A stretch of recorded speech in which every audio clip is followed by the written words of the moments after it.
Hi, it's Saturday morning. நாங்கள் Coimbatore கிளம்பிட்டுருக்கோம். Afternoon 1:30க்கு bus book பண்ணியிருந்தோம்.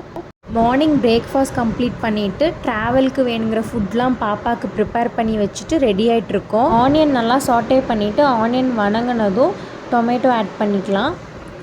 நான் 1 டம்ளர் ரைஸ் குக் பண்ணி வச்சுருக்கேன். அதுக்கு 5 தக்காளி ஆட் பண்ணிக்கிறேன். தக்காளி நல்லா வணங்கினதும் நான் அப்படியே சைடில் எக் புர்ஜி பண்ணி வச்சுட்டேன். ஆப்பிள்ஸும் கட் பண்ணி வச்சுருக்கேன். இதுக்கப்புறம் தான் பேக்கிங்கே ஸ்டார்ட் பண்ணோம். இன்னும் ட்ரெஸ்லாம் எதுவுமே எடுத்து வைக்கல. எப்போ ஊருக்கு கிளம்புனாலுமே ஹரிபரியாக தான் கிளம்பிகிட்ருக்கோம். கிளம்புறதுக்கு முன்னத்த நாளே எல்லாம் எடுத்து வைக்கணும் அப்படின்னு சொல்லி பேசிப்போம், ஆனால் எடுத்து வைக்க மாட்டோம். டொமேட்டோ ரைஸ் நல்லா ஃபேனில் வச்சு ஆற வச்சுட்டு அதுக்கப்புறம் தான் எடுத்து பாக்ஸில் போடுறேன். இன்னொரு பாக்ஸில் முட்டை பொடி மாஸ் ஆட் பண்ணிக்கிறேன். அப்புறம் ஃப்ரூட் ஆப்பிள் கட் பண்ணி வச்சுருக்கேன். சிறுசாக தோல் எடுத்துகிட்டு குக் பண்ணி முடிச்சுட்டு வெசில்ஸ் எல்லாம் வாஷ் பண்ணி வச்சுட்டேன். எல்லா பேக்கிங்கும் முடிஞ்சிருச்சு. கிளம்பிட்டோம். நாங்கள் இருக்க லொக்கேஷன்லேருந்து போர்டிங் பாயிண்ட்க்கு 45 மினிட்ஸ் மேலே ட்ராவல் பண்ணணும். எங்கள் நேரமோ என்னமோ நாங்கள் எப்போ கிளம்புனாலும் கேப் கிடைக்கவே கிடைக்காது. நாங்கள் பஸ்ஸில் ஏறி உட்கார்ற வரைக்குமே கன்ஃபார்ம் ஆகாது. பஸ் கிடைக்குமா இல்லையானே எங்களுக்கு தெரியாது. அவ்வளோ அர்ஜெண்ட்டாக தான் போவோம். கேப் விட ஆட்டோ தான் பெஸ்ட்டு. அதுதான் சந்து எல்லாத்துலேயும் பூந்து சீக்கிரம் கொண்டு போய் விடுவாங்க. நாங்கள் ஆட்டோ விட்டு இறங்குனதும் பஸ் வந்துருச்சு. பஸ்ஸில் ஏறினா ஒரு நிமிஷம் கூட பாப்பாவை கண்ட்ரோல் பண்ணவே முடியாது. ஏதோ ஒன்று பண்ணிகிட்டே இருப்பாங்க. என்கேஜாக வச்சுக்கிறதுக்கு நிறைய பசில் டாய்ஸ் அந்த மாதிரி எடுத்து வச்சுப்போம். எடுத்து ஒன்று ஒன்றா ஃபிக்ஸ் பண்ணிகிட்ருப்பாங்க. மோஸ்ட்டாக ஆஃப்டர்நூன் நேப் டைமில் புக் பண்ணிட்டோன்னா எங்களுக்கு கம்ஃபர்ட்டாக இருக்குது. பஸ் ஏறினதும் ஃபுட் கொடுத்து கொஞ்சம் நேரம் விளையாடிட்டு அப்படியே தூங்கிடுவாங்க.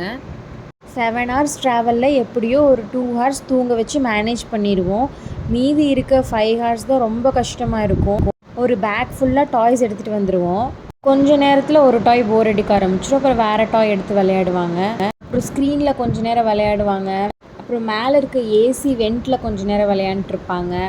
இந்த டைம் கொஞ்சம் தூங்க வைக்கிறதுக்கு கஷ்டமாக தான் இருந்துச்சு. அவங்களோட நேப் டைம் தாண்டியுமே முழிச்சிட்டு விளையாண்டுட்டு தான் இருந்தாங்க. அப்படியே ஒரு ஸ்பூனாக டொமேட்டோ ரைஸ் எடுத்து சாப்பிட்டுட்டே பசில் விளையாண்டுட்டு இருந்தாங்க.